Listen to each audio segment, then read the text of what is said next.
با سلام به دوستای گلم در آشپزی ایرانی. امروز میخوام طرز تهیه عدسی تهرونی رو بهتون آموزش بدم. مواد لازم: عدس 1 پیمانونی، سیب زمینی 3 عدد متوسط، پیاز، ادویه‌اش هم شامل زردچوبه، فلفل سیاه، نمک و رب گوجه. دوستان، من عدسم رو از قبل خیس کردم، نفخش رو گرفتم. سیب زمینی هم نگینی درشت خورد کردم. میریم که با هم دیگه عدسیمون رو بار بذاریم.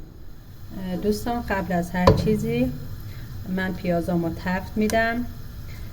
شما میتونین اگه اینجوری دوست نداشتین اول عدستون رو بذارین بپزه، بعد از اینکه پخت پیاز داخلش رو اضافه کنین، ولی من به این روش همیشه درست میکنم و خیلی هم عالیه. پیازام که تفت خوردن یه خورده نرم شدن، زردچوبم رو بهش اضافه میکنم، تفت میدم که بوی خامیش گرفته بشه. رب گوجه هم میریزم و تفت میدم.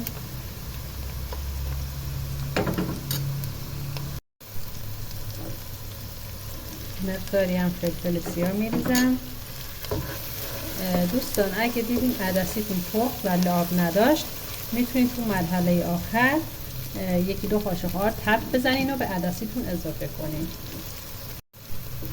تو این مرحله من عدسیمو میریزم و بهش آب اضافه میکنم و در قابلمه رو میبندم که عدس هم پخته بشه. عدسم که نیم پز شد، سیب زمینی من بهش اضافه میکنم. به میزان کافی آب اضافه کردم.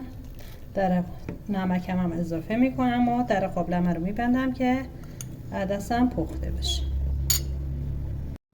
دوستان، توی مرحله عدسم نیم پز شده، سیب زمینی هم من بهش اضافه میکنم.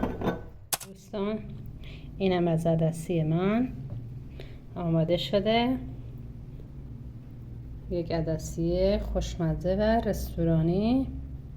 انشاءالله شما هم درست کنین و در کنار خانواده لذت ببرین.